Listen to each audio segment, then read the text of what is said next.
Okay, ladies and gentlemen, it's time for another exciting episode of Stacking Adventures. Today's Sunday, April 11th, 2021. This is Season 5, Episode number 4. And the subject today is what drives gold prices. So here we got some copper, silver, and gold coins. And here, for instance, here's a copper round. Some of these are coins, some are rounds. Here's one like a sort of a replica of a peace dollar. So it's a copper round that looks like a peace dollar. And here's a silver coin. This is an Austrian Philharmonic. And it's from Austria. And here we got a gold coin with a picture of the King and Kaiser, Franz Joseph, who's the Emperor of Austria. So there's some copper, silver, and gold. So if you check the price during the day, you'll notice that the price is like fluctuating constantly. So what is it that makes the price of these coins go up and down, especially the ones, the bullion coins that are metal? So that's what we're going to be exploring today, and we're specifically going to be looking at the price of gold and see what it makes the price of gold fluctuate so much. So that's our exploration for today. So what is it that drives the price of gold? Well, the simple answer is supply and demand. We live in a free market economy. So what happens is buyers and sellers come to the market, and the sellers put up their asking price, and the buyers bid on the price, and it's an auction essentially. And they agree on a price, and the last price, the last transaction is what they report as the price of gold. But that doesn't really tell us too much. The real question is which economic factors drive supply and demand for gold? Well, I've identified two different factors. There's probably more than two. In fact, I know there's more than two factors, but I've only identified these two here. One's a long-term factor, and the other's a short-term factor. And so the long-term factor is the monetary inflation, and the short-term is real interest rates. So we're going to look at the first one first here. So the gold price is what the people observed over periods of time is that the gold is a store of value. In other words, over long periods, and I'm not talking about years and decades, but over centuries and millennia, an ounce of gold bought a similar amount of real goods. And it's said that an ounce of gold could buy a fine men's suit in Roman times and during the Middle Ages and today. So you see, it's basically holds its value. That's what I call a store of value.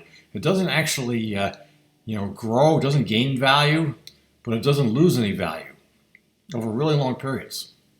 Now, when gold is priced in the local currency, like say dollars, you'll actually see the price of gold increasing.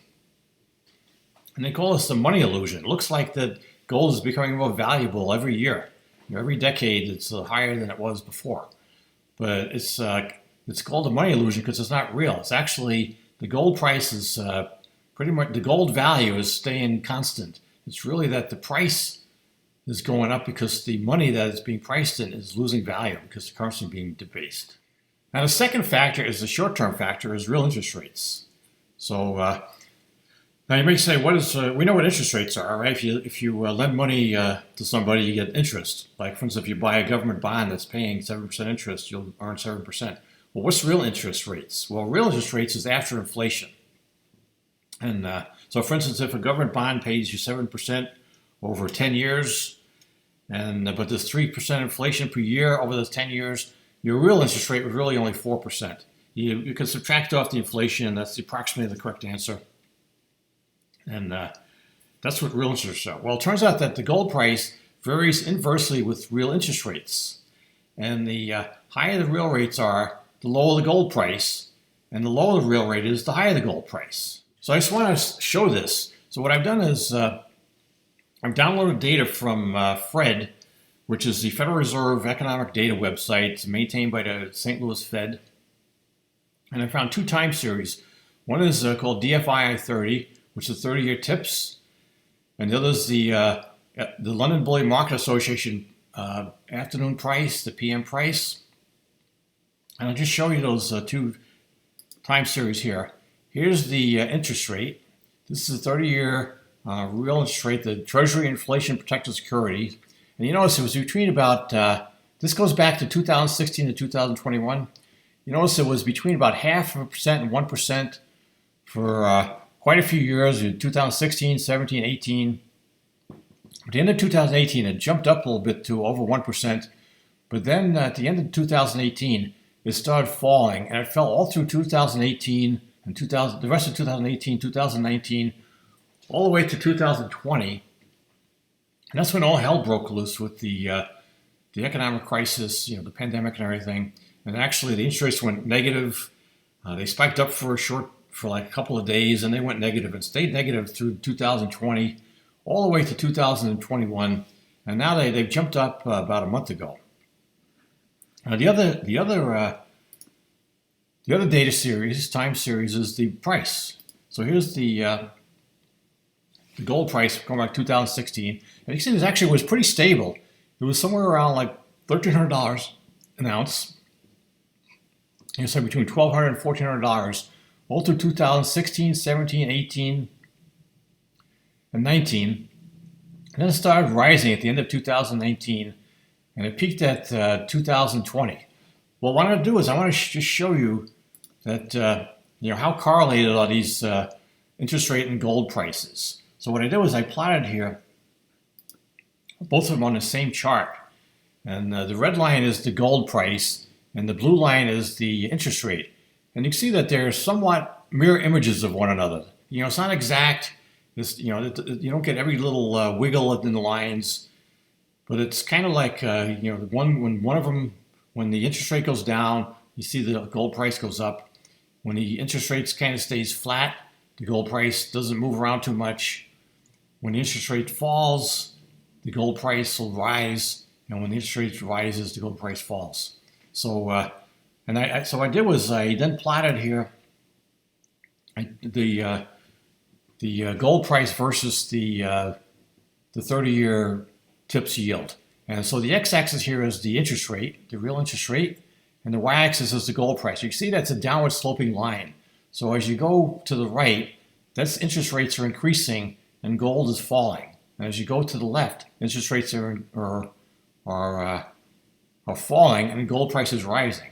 So I did the calculation here. The correlation between the interest rate and gold is actually very high. It's negatively correlated, minus 0.96. And if it was minus 1, it would be perfectly correlated. If it was minus 1, these all the dots would all the points would fall right on the line. I drew a line there. It's a regression line, and that's going to be the linear regression model. But it's pretty close. It's you can see it's very close to 0.96 is very, very close. So here's the model I came up with. It's called the gold price explanatory model, and it's just a linear regression model, and the price is A plus B times the interest rate. And if you calculate, I use for the interest rate the 30-year TIPS, and if you calculate this out, it comes to A is 1710, B is minus 461. It's got an R squared of 0.92, and which again says that this interest rate explains about 92% or so of the gold price movements. Now, I want to just point out, this is not a predictive model. It's just an explanatory model. So this doesn't really tell you what the price of gold is going to be in the future. It just really tells you what it was, compared, or what what it is in relationship to the interest rate. So here's the chart here, plugging in the numbers. The model is the red line. So that's what the interest rate would say the price should be. This is 2016, 2021. And the blue line is actually the gold price. And I'll just tell you a little what some of the statistics here. This is statistics. I'll read them off to you.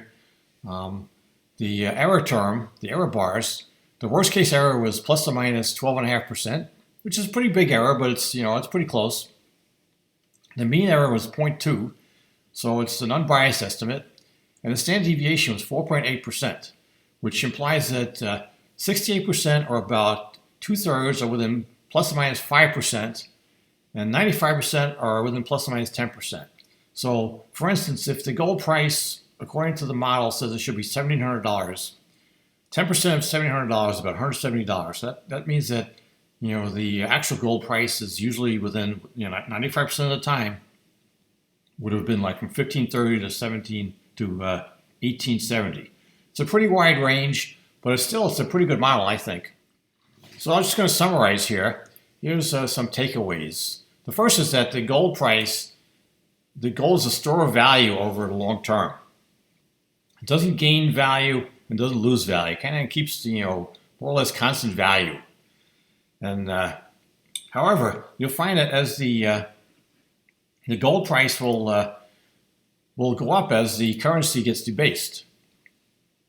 It's called the money illusion. So you see the gold price over a really long term rises, with inflation. But in the short term, you'll see that the gold price actually varies with the real interest rate, and the interest rates fluctuate, and it actually varies inversely. So when the gold price goes up, the interest rate goes down, and you can see that if I plotted these two, that they're negatively correlated. So right now, with the real rate at about 0, the gold price shows about $1,700 plus or minus 10% with a 95% tolerance. So that's our presentation for today. Trying to learn how gold prices vary with real interest rates and with inflation.